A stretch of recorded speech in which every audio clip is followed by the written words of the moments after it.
નમસ્કાર, ગુજરાત ન્યૂઝમાં આપનું સ્વાગત છે અને ડે સ્પેશિયલ કાર્યક્રમમાં હું છું આપની સાથે માલવી। ડે સ્પેશિયલ કાર્યક્રમનો આજનો જે વિષય છે આજે છે એનડીઆરએફ દિવસ। એટલે ખાસ કરીને આપણે આ દિવસ દર 19 જાન્યુઆરીએ ઉજવતા હોઈએ છીએ, પરંતુ એ જે દિવસ આપણે ઉજવતા હોઈએ છીએ તેની પાછળ કહેવાય ને કે ઘણી બધી સ્ટ્રગલ રહેલી હોય છે। ક્યાં કહેવાય કે આપદા સેવા સદૈવ સર્વત્ર આ એનડીઆરએફનું સૂત્ર છે, પરંતુ એનડીઆરએફના જે જવાનો છે જેમનું કામ હોય છે ખૂબ જ અઘરું હોય છે।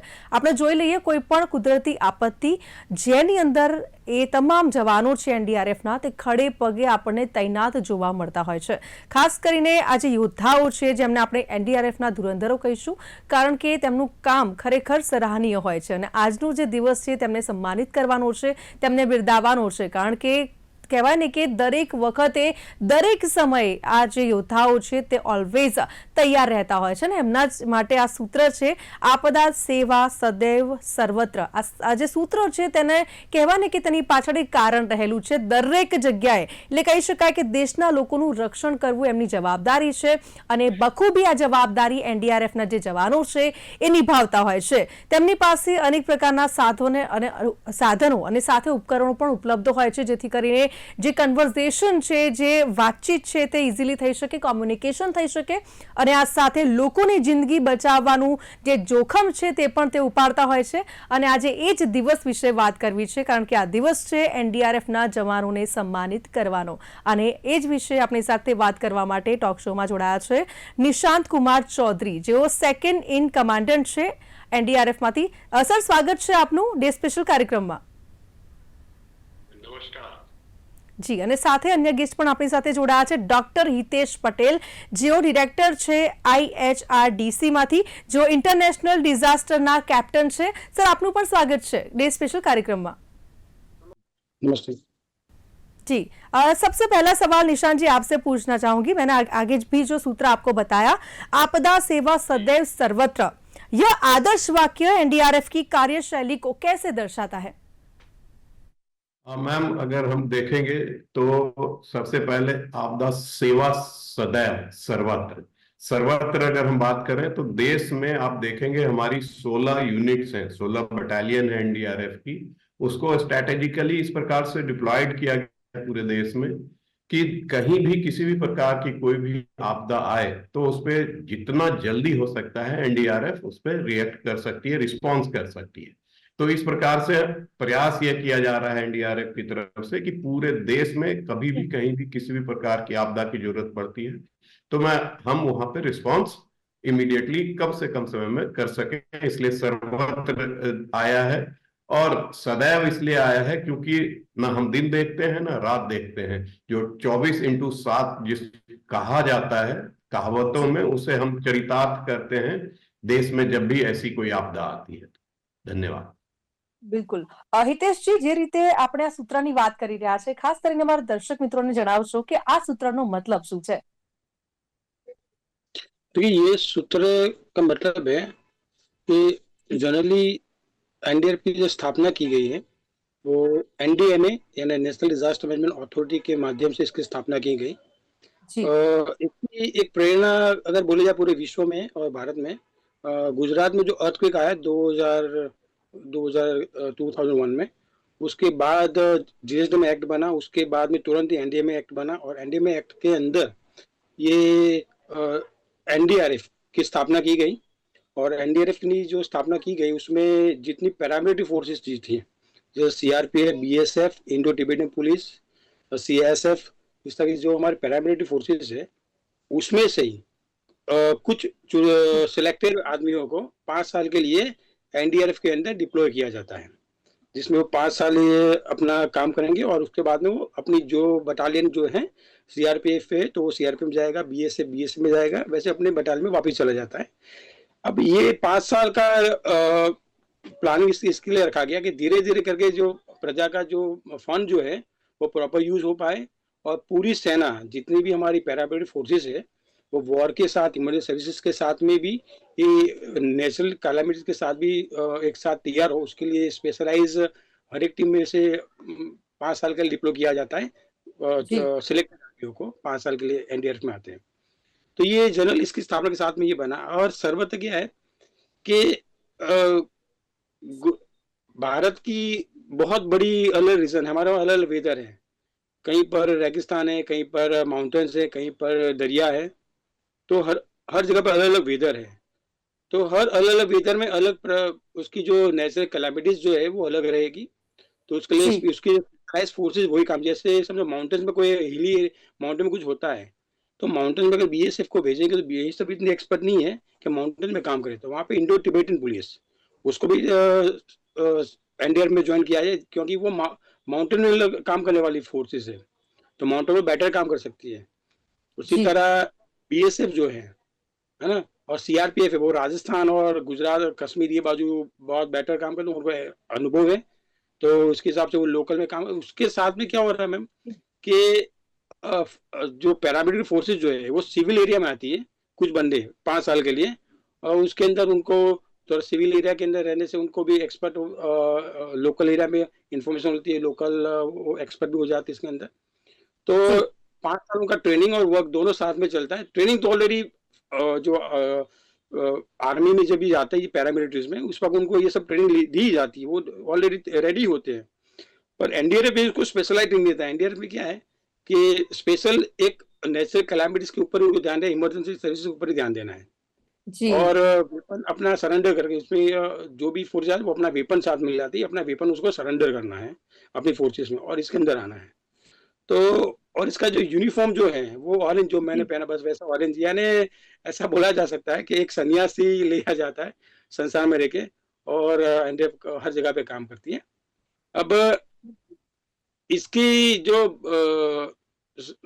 फंडिंग जो है वो सेंट्रल गवर्नमेंट को करती है, हर जगह से इसको कंट्रोलाइज किया जाता है। और जी किसी भी प्रकार की आपदा जब आती है तब जो बटालियन जहाँ पे डिसाइड की गई, सीआरपीएफ या बीएसएफ, जो भी एनडीआरएफ की बटालियन, वो वहाँ पे हम्म मूव करती है, वहाँ पे रिस्पॉन्स करती है। फिर जनरल उसका प्रोजेक्ट का काम कुछ इस तरह चलता रहता है।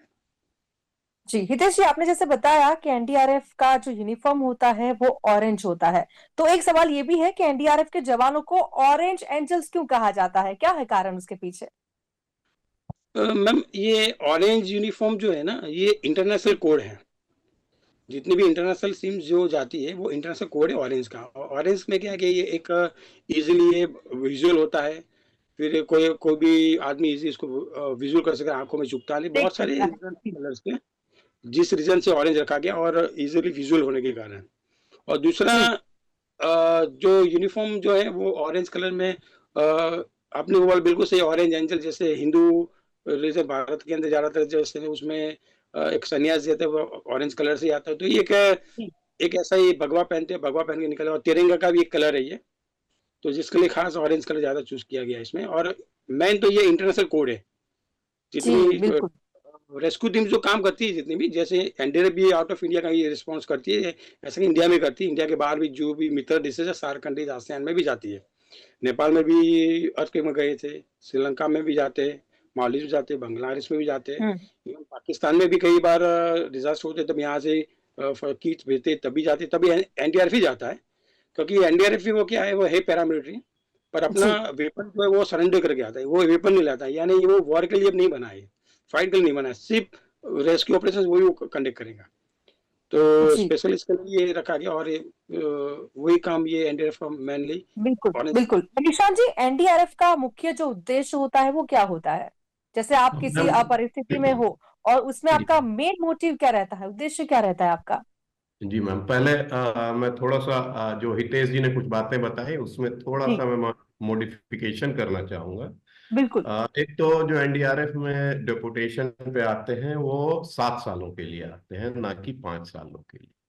वो 7 सालों के लिए होता है। और जो मुख्यतः इसमें जो फोर्सेस आते हैं वो BSF, CRPF, CISF, ITBP, SSB और आसाम राइफल, ये 6 फोर्सेस से यहाँ पे लोग आते हैं। और एक्चुअली एनडीआरएफ में आने पर हर एक, चाहे वो किसी भी पैरामिलिट्री से आएंगे, उन्हें स्पेशलाइज्ड लगभग 8 सप्ताह 3 दिन का basic BFRC course, basic first responder course, वो करवाया जाता है उनको, जिससे कि वो पिछले माइंडसेट जो पैरामिलिट्री फोर्सेस जो लड़ाई लड़ने के लिए, उनसे उनको कन्वर्ट करके यहाँ पे किस प्रकार से काम करना है उसके बारे में ट्रेनिंग दी जाती है, और उसके बाद उन्हें एनडीआरएफ में इंडक्ट किया जाता है।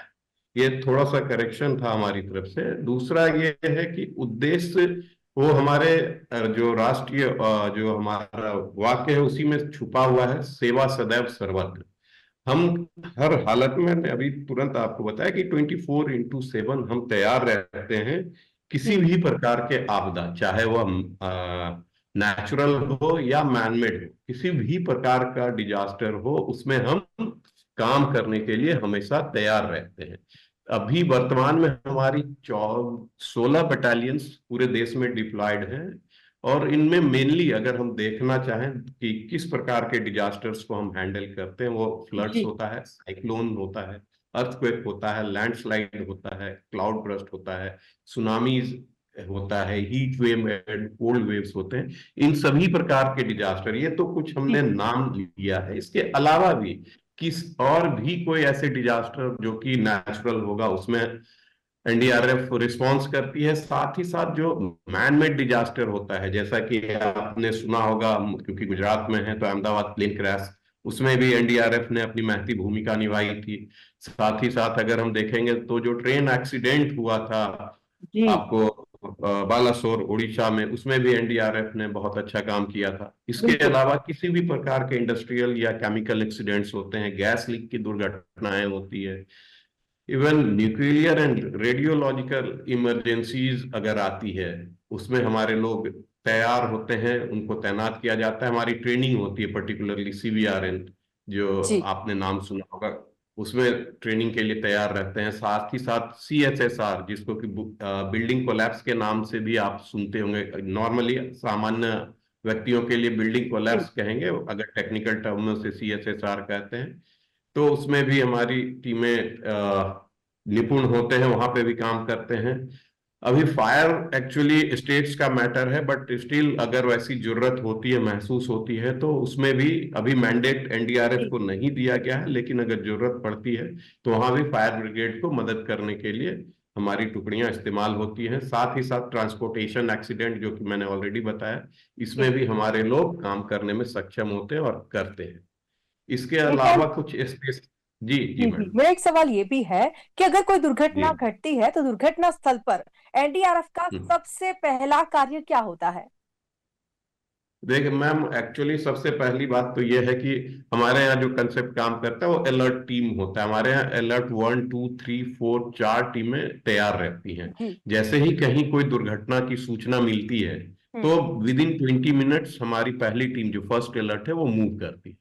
और जी जब कभी भी आपने जो कहा पूछा कि अगर किसी साइट पे जैसे ही पहुंचते हैं, कोई भी दुर्घटना ग्रसित या आपदा ग्रसित क्षेत्र में पहुंचते हैं, तो सबसे पहले सीन सिक्योर करने की कार्रवाई होती है कि सीन को सिक्योर किया जाएगा। बिल्कुल उसके बाद वहां पे जो इंसिडेंट कमांडर है उनसे सूचना लेकर कि किस प्रकार का डिजास्टर है, क्या है, उसके जी आधार पे फिर तय किया जाता है कि वहां पे किस प्रकार के ऑपरेशंस चलाने हैं।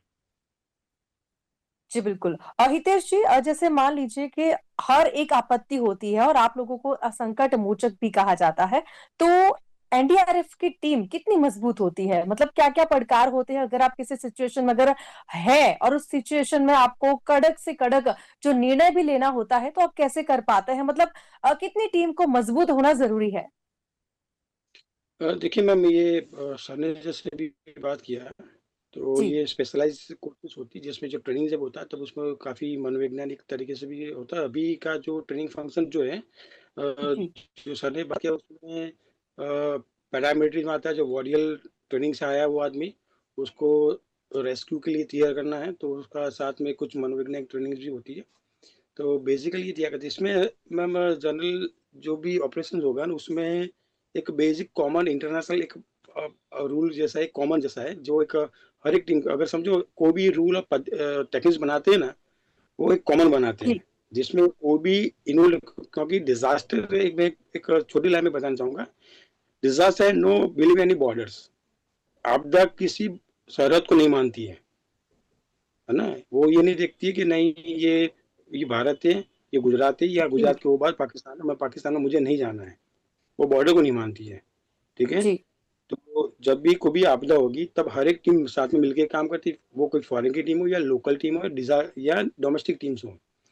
तो काम करने की जो टेक्निक्स, जो पद्धति है, वो कॉमन होना चाहिए। ये एक इंटरनेशनल लॉ ही है ना। तो जी। जाते पहले तो हम ट्रिपल सी हम ऐसे कमांड कंट्रोल कम्युनिकेशन, तीन चीज के ऊपर बेसिकली फोकस रहता है। जो नॉर्मल चीज कोई भी डिजास्टर, उसको पहले तो क्या है कि कोई भी लोकल सिविलियन आदमी और सिविल डिफेंस के ये सब आदमी है, फिर होमगार्ड से वो लोकल टीम है जो शायद इंडिया से फास्ट पहुंच जाएंगे, क्योंकि वहाँ के लोकल लोकल बंदे हैं वो। तो उनका ट्रांसपोर्टेशन टाइमिंग उनका कम होगा। तो जो साइड का जो है मैक्सिमम जो ले वो लोग काम कर लेते हैं, जी। एरिया कोऑर्डिनेट का काम कर लेते हैं। बाद में अभी जो team I think so change हुआ होगा, रोबोटिक टेक्निक्स भी आई हुई है, तो जो काफी एडवांस है, जिसमें एडवांस सर्च टूल से के माध्यम से हम जो हमें मैनुअल काम उससे ज़्यादा बेटर काम और फास्ट कर होता है, जिसमें कैमरास होते हैं, उसमें हमें कोई बिलिंग कॉलम्स हो उसके अंदर का भी स्ट्रक्चर पता चल जाता है। जैसे जी। कहाँ पे सर्च करना है, कहाँ पे सर्च करना है, हमें इमीडिएटली पता चल जाता है। उसके अलावा एनडीएफ के साथ में एक और भी जोड़ना चाहूँगा। एनडीएफ में सिर्फ मुंबई पर एक कैंप टीम ही होती है, ब्लॉक स्क्वाड भी है जो सर्च का भी काम करता है। तो जिसमें जी। हमें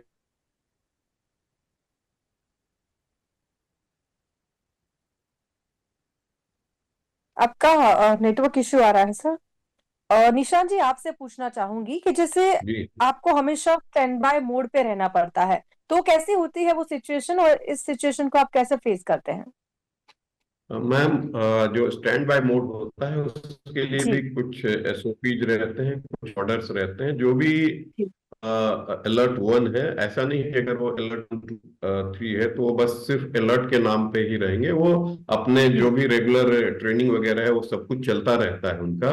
बट सिर्फ ये रहता है कि वो रेडी टू मूव पोजीशन में रहते हैं। उनका हार्ड इक्विपमेंट है, वो सब गाड़ी में तैयार रहता है, लोड रहता है, और जी। अपने कामों में वो लगे रहते हैं। जब भी ऐसी कोई आपदा आती है और इसकी सूचना मिलते ही वो 10 से 15 मिनट में अपनी जगह से मूव कर जाते हैं, जो भी जहां बताया जी। जाता है।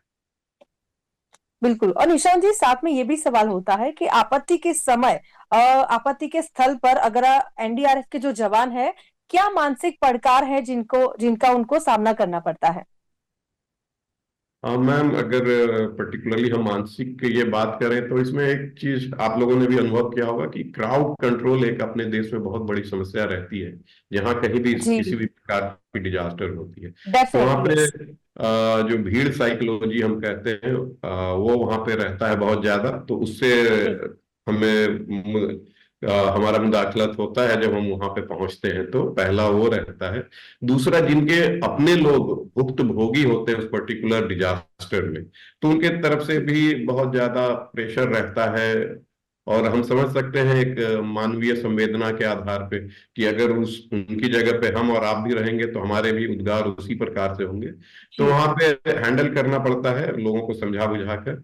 क्योंकि अगर उन्हें ये समझाया जाता है कि आप अगर और हमारे कामों में विघ्न डालेंगे तो हमें जो रिस्क्यू काम करना है और जो आपके अपनों को बचाना है उसमें और व्यवधान उत्पन्न होगा।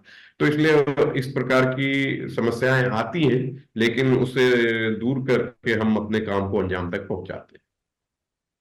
जी बिल्कुल। और एक सवाल ये भी होता है कि जैसे कोई डेंजरस सिचुएशन है और अगर उसमें आप काम कर रहे हैं, तो एनडीआरएफ के जो जवान है उनको खुद का जो मानसिक संतुलन है वो भी तो मेंटेन करना होता है। कैसे मेंटेन करते हैं?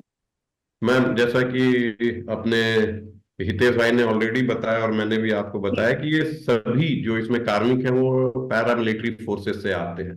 तो पैरामिलिट्री फोर्सेस में ऑलरेडी इतनी प्रशिक्षण दी जाती है कि मानसिक तौर पे हम काफी मजबूत होते हैं। और हम फोर्सेस में भर्ती ही यह जानकर ही हमारा जो शपथ होता है, जो हम शपथ लेते हैं अपने पासिंग आउट के दौरान, तो उसमें हमारा एक वाक्य होता है कि हमें जल थल वायु कहीं पे भी अगर काम करना है तो हम अपनी जान की परवाह किए बिना हम काम करेंगे।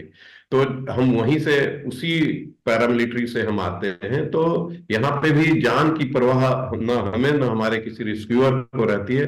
हमारी परवाह जल्द से जल्द सुरक्षित रखाया जा सके। जी बिल्कुल। और निशांत जी, एक सवाल कि एनडीआरएफ की जो टीम है उसमें शामिल होने के लिए आजकल के नौजवान हैं वो कितने उत्सुक होते हैं? मैम, उत्सुक तो जहां भी मैं जाता हूँ एक्चुअली, जो या ये जो सेफ्टी एसएसपी जी वगैरह होते हैं, स्कूल सेफ्टी प्रोग्राम बोलते हैं, या कम्युनिटी अवेयरनेस प्रोग्राम होते हैं, तो लोग आते हैं कि सर इसमें कैसे हम ज्वाइन कर सकते हैं। उत्सुकता तो रहती है, लेकिन जी विडंबना ये है कि एनडीआरएफ एक 100% डेपुटेशन फोर्स है। इसमें आप डायरेक्ट कभी भी कोई नहीं आ सकता है, पर्टिकुलरली एनडीआरएफ में। एसडीआरएफ हम्म वगैरह में व्यवस्थाएं बनी हुई है, वहां पे कोई भी डायरेक्ट ज्वाइन कर सकता है, जो उनके लिए तयशुदा नियम कानून है उसके आधार पे। परंतु आप एनडीआरएफ में पहले आपको किसी ना किसी पैरामिलिट्री फोर्स को ज्वाइन करना पड़ेगा, उसके जी पश्चात ही आप एनडीआरएफ में आ सकते हैं।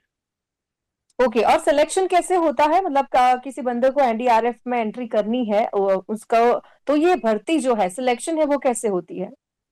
मैम, इसके लिए एज पर वैकेंसी एनडीआरएफ की तरफ से एमएचए को रिक्विजिशन दिया जाता है। एमएचए फिर जितने भी पैरामिलिट्रीज हैं वहां पे बताया जाता है कि इन इन फोर्सेस में ये इतने वैकेंसीज हैं। सबसे विलिंगनेस लिया जाता है हर एक फोर्सेस से, चाहे वो सीआरपीएफ, बीएसएफ, आईटीबीपी है।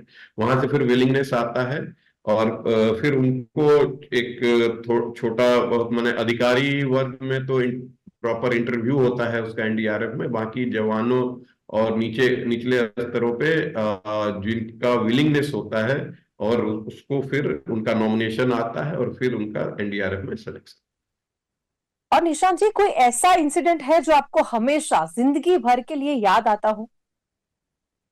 मैम, एनडीआरएफ में अगर आप काम करते हैं तो हर पल जो आप यहाँ पे जी खासकर जो रेस्क्यू का काम करते हुए बिताएंगे, तो वो पल जिंदगी भर के लिए ही हो जाता है। अगर मैं सबसे अभी लेटेस्ट बात करूं तो जो प्लेन क्रैश था उसमें भी मुझे दुर्भाग्य या सौभाग्यवश कहें तो मैं काम करने का मौका मिला था। तो उसमें जो हमने देखा वो बहुत ही भयावह था। तो ये चीजें ऐसी होती हैं खासकर आपदा में, कि जो चीज आप एक बार देखेंगे तो आपके मानस पटल पे जिंदगी भर के लिए छाप छोड़ जाती है। ऐसे ही जी जब ट्रेन एक्सीडेंट हुआ था, उसमें भी वैसे ही कुछ हालात थे, वहां पे भी मैं गया था। बाकी ऐसे फ्लड रेस्क्यू वगैरह में जब आप काम करते हैं, लोगों को निकाल जी कर बाहर लाते हैं, तो उनके द्वारा जो आशीर्वाद आपको दिया जाता है, जो लोगों के द्वारा जो अप्रिसिएशन दिया जाता है, वो देश की तरफ से मिलने वाले सर्वोच्च सम्मान से भी बहुत बड़ा सम्मान होता है। आप जब किसी को बचाते हैं तो आपको एक जी जिंदगी लेने वाले तो बहुत मिल जाते हैं, लेकिन देने वाला शायद ही कोई होता है। तो वो जो फीलिंग आती है वो अपने आप में बहुत बड़ी होती बिल्कुल। और आप बहुत सराहनीय काम कर रहे हैं। Thank you very much. यहाँ पे चर्चा की हम समाप्ति कर रहे हैं। थैंक यू वेरी मच, आप हमारे साथ जुड़े और टॉक शो में भाग लिया। Thank you very much. है। बहुत बहुत धन्यवाद, आपने हमें ये मौका दिया। Thank you. जी। તો જેમને આપણે માનવતાના મસીહા કહીએ છીએ, સાથે આપણે સંકટ મોચક પણ કહીએ છીએ, કારણ કે એવી દરેક પરિસ્થિતિ જ્યાં આપણને કહેવાય ને કે જિંદગી બચાવવા માટે આ લોકો છે, જવાનો છે એનડીઆરએફના, તે ખડે પગે તૈનાત જોવા મળતા હોય છે। અને કુદરતી કોપ હોય જ્યાં અડીખમ રીતે આ લોકો ઊભા હોય છે અને લોકોની જિંદગી બચાવતા હોય છે, તેવા તમામ એનડીઆરએફના જે જવાનો છે તેમને સન્માનિત કરવાનો આ દિવસ છે અને ખરેખર ખૂબ જ સરાહનીય કામગીરી છે, કારણ કે લોકોની જિંદગી બચાવવાનું કામ એ એનડીઆરએફની ટીમ કરતી હોય છે। તો હાલ ડે સ્પેશિયલ કાર્યક્રમમાં બસ આટલું જ। ફરીથી મળીશું નવા વિષય સાથે। અત્યારે મને આપશો રજા। નમસ્કાર।